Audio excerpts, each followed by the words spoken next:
Jungle.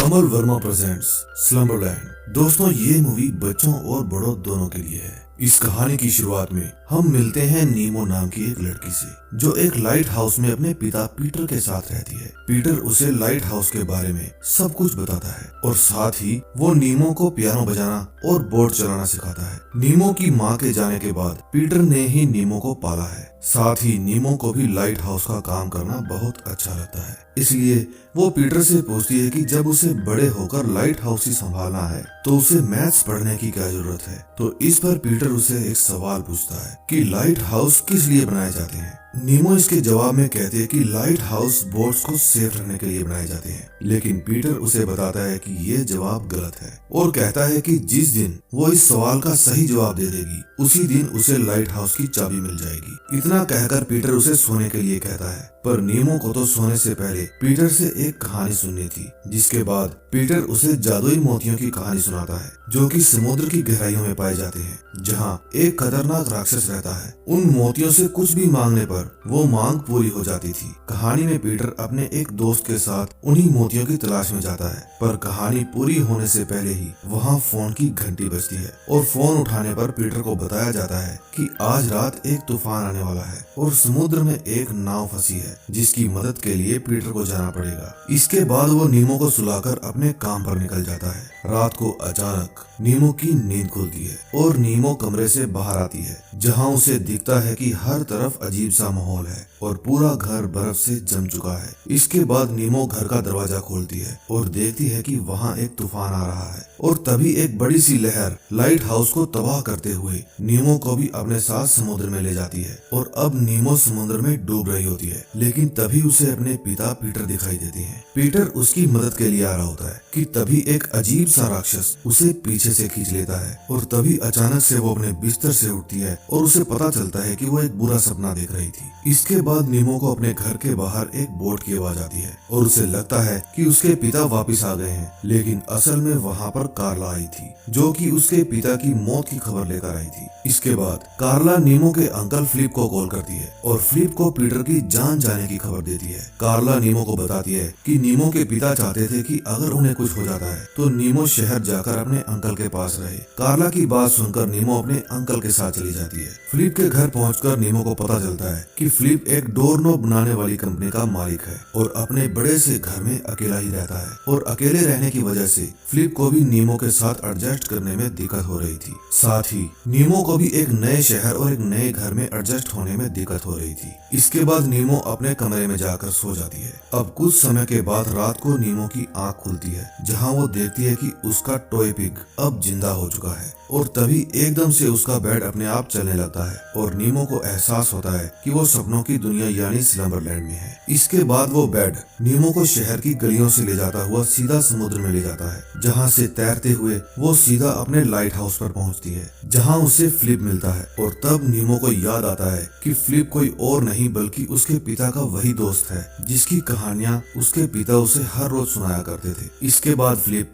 नीमो को वही कहानी सुनाता है जो पीटर ने नीमो को आखिरी बार सुनाई थी, जादुई मोतियों की कहानी। पर नीमो तो सिर्फ अपने पिता से मिलना चाहती थी। इसके बाद फिलिप उसे बताता है कि वो अपने पिता से स्लम्बरलैंड में हर रोज मिल सकती है, लेकिन अगर वो इसी जादुई मोती से विश मांगे तो। पर इसके लिए नीमो को जादुई नक्शा ढूंढकर फिलिप को देना होगा, जो नक्शा नीमो के पिता ने कहीं छुपा रखा था। फिलिप नीमो से बार बार जादुई नक्शे के बारे में पूछता है, लेकिन नीमो नहीं जानती थी कि वो नक्शा कहाँ है। जब फिलिप को लगता है कि नीमो उसके किसी काम की नहीं है, तो वो नीमो को खिड़की से बाहर धक्का दे देता है। इसके बाद नीमो की आंख खुल जाती है और अगले दिन फिलिप नीमो को एडमिशन के लिए एक नए स्कूल में ले जाता है। नीमो को स्कूल कुछ खास पसंद नहीं था। उसे लगता है कि स्कूल जेल की तरह होते हैं जो बच्चों को कैद कर लेते हैं। अब नीमो अपनी क्लास में जाती है, जहाँ वो जमाल नाम के लड़के से मिलती है। वो उसका दोस्त बन जाता है। नीमो जमाल को अपने बारे में सब कुछ बताती है। स्कूल खत्म होने के बाद वो घर पहुंचती है, जहां फिलिप नीमो से बात करके उससे घुलने मिलने की कोशिश करता है, लेकिन नीमो उसे इग्नोर करके सीधा सोने चली जाती है। सोते सोते नीमो फिर से स्लम्बरलैंड पहुंच जाती है, जहां वो अपने टॉय पिग को देखती है जो कि एक बॉक्स में कुछ ढूंढ रहा था। तभी नीमो की नींद तुरंत से खुल जाती है और वो उसी बॉक्स को चेक करने लगती है, जहां उसे वो जादुई नक्शा मिल जाता है। इसके बाद अगले दिन की सुबह होती है और नीमो स्कूल के लिए निकल जाती है, लेकिन स्कूल पहुंचकर नीमो क्लास में न जाते हुए सीधा स्कूल की बेसमेंट में जाकर सो जाती है और थोड़ी ही देर में वो फिर से स्लम्बरलैंड पहुंच जाती है और वहां पहुंचते ही वो नक्शा जाकर सीधा फिलिप को दे देती है। फिलिप उससे नक्शा लेकर उसे स्लम्बरलैंड से वापस जाने के लिए कहता है, क्योंकि आगे का सफर खतरों से भरा हुआ था। इन मोतियों की खोज में उन्हें दूसरों के सपनों में जाना होगा और अगर नीमो किसी दूसरे के सपने में मरती है तो वो असल दुनिया में कभी भी नहीं जाग पाएगी। लेकिन नीमो फिर भी फिलिप के साथ इस एडवेंचर पर जाना चाहती है और अब शुरू होती है मोतियों की खोज। इसके बाद फिलिप बताता है कि उसने ये नक्शा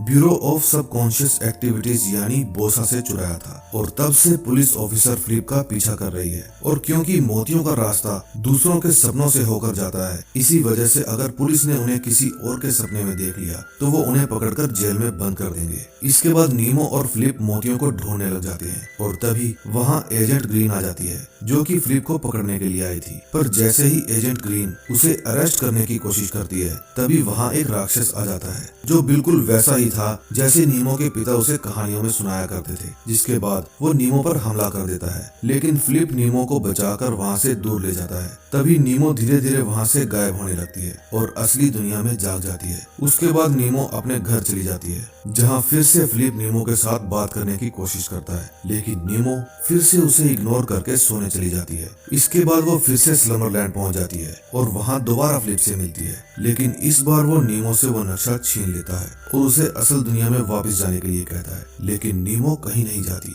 क्योंकि उसे अपने पिता से मिलना था। जिसके बाद फिलिप नीमो को बताता है कि वो बहुत समय से जागा ही नहीं है, जिसके चलते वो भूल चुका है कि वो असल दुनिया में कौन है। इसके बाद वे दोनों मोतियों की तलाश करने के लिए वहाँ से जा रहे एक ट्रक के पीछे चढ़ जाते हैं, लेकिन तभी एकदम से एजेंट ग्रीन भी अपनी कार में उनका पीछा करने लगती है। इसके बाद वे दोनों किसी तरह से ट्रक के अंदर बैठ जाते हैं, जहाँ वो देखते हैं कि ट्रक को तो एक छोटा बच्चा चला रहा था और अब इन दोनों के बीच चोर पुलिस का खेल शुरू हो जाता है, जहाँ वो उन्हें पकड़ने की कोशिश कर रही है और वे दोनों उससे बचने की कोशिश कर रहे हैं। तभी अचानक से ट्रक का एक्सीडेंट हो जाता है और वो पानी में गिर जाता है, लेकिन वे दोनों किसी तरह से अपनी जान बचाकर उस ट्रक से बाहर निकलते हैं और एक बाथरूम के रास्ते बाहर आते हैं। लेकिन एजेंट ग्रीन एकदम से वहाँ भी आ जाती है और फिलिप को पकड़कर जेल में कैद कर देती है, जहाँ फिलिप नीमो को बताता है कि किसी को असल दुनिया में उसकी परवाह ही नहीं है, इसलिए उसने कभी नींद से जागने की कोशिश भी नहीं की। पर अब इतने टाइम बाद वो जागना चाहता है, लेकिन वो भूल चुका है कि वो असल में है कौन। लेकिन शायद मोतियों की मदद से उसे याद आ जाए, इसी वजह से वो मोतियों की तलाश कर रहा था। कुछ देर बाद एजेंट ग्रीन वापस आकर नीमो को वहाँ से बाहर लेकर जाती है और उसे स्लम्बरलैंड से जाने को कहती है,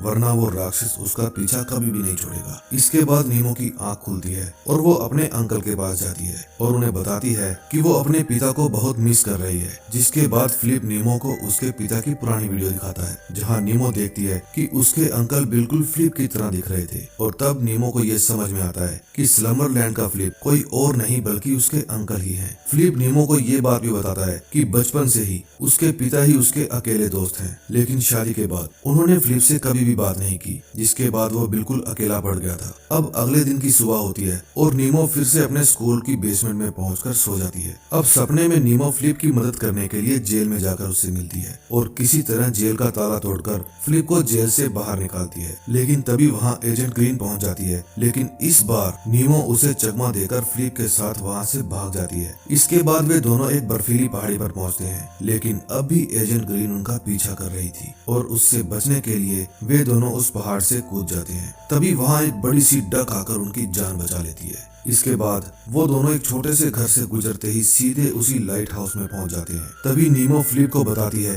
कि असल में फिलिप कोई और नहीं उसके अंकल ही हैं। वो और उसके डैड दोनों यहाँ आया करते थे, पर उसके डैड के जाने के बाद उन्होंने कभी भी सपना नहीं देखा और फिलिप स्लम्बरलैंड में ही फंसकर रह गया। तभी नीमो नींद से जाग जाती है क्योंकि उसकी टीचर ने उसे जगा दिया था। इसके बाद वो उसके अंकल को बुलाती है और घर पहुंचकर नीमो और फिलिप का झगड़ा हो जाता है। आधी रात को सोने के बाद नीमो उस घर से भाग जाती है और बोट की मदद से लाइट हाउस की तरफ जाने लगती है। थोड़ी ही देर बाद नीमो खुद को समुद्र के बीच पाती है, जहाँ समुद्र की लहरों से टकराकर उसकी बोट डगमगाने लगती है और तभी एक पोल उसके सिर पर टकरा जाता है, जिसकी वजह से नीमो बेहोश हो जाती है और फिर से स्लम्बरलैंड में पहुंच जाती है। लेकिन इस बार नीमो समुद्र के नीचे आई थी और वो जगह बिल्कुल वैसी ही थी जैसे उसके पिता कहानी में सुनाया करते थे। तभी नीमो को वहाँ पर वो जादुई मोती मिल जाता है, लेकिन तभी वहाँ पर एक राक्षस आ जाता है और उस पर हमला कर देता है। तभी नीमो को बचाने के लिए वहाँ पर फिलिप आ जाता है। वो नीमो को एक प्लेन में बिठाकर वहाँ से दूर भगा कर ले जाता है, लेकिन वो राक्षस अभी भी उनके पीछे पड़ा हुआ था। इसके बाद फिलिप एक प्लेन को ले जाकर सीधा ब्यूरो में क्रैश कर देता है, लेकिन तभी वहाँ वो राक्षस भी आ जाता है। वो एक एक करके सभी को मारने लगता है, जिसकी वजह से सभी सपनों से जागने लगते हैं। दूसरी तरफ कार्ला और फिलिप नीमो को ढूंढने के लिए लाइट हाउस की ओर निकल जाते हैं। वहाँ स्लम्बरलैंड में नीमो की हालत खराब होने लगती है क्योंकि असल दुनिया में उसकी बॉडी पानी में डूबती जा रही थी। तभी स्लम्बरलैंड में नीमो के हाथ से वो मोती भी गिर जाता है और जैसे ही फिलिप वो मोती को उठाने जाता है तो वो राक्षस उसे पीछे से पकड़ लेता है और मार देता है। और जैसे ही सपनों की दुनिया में फिलिप मरता है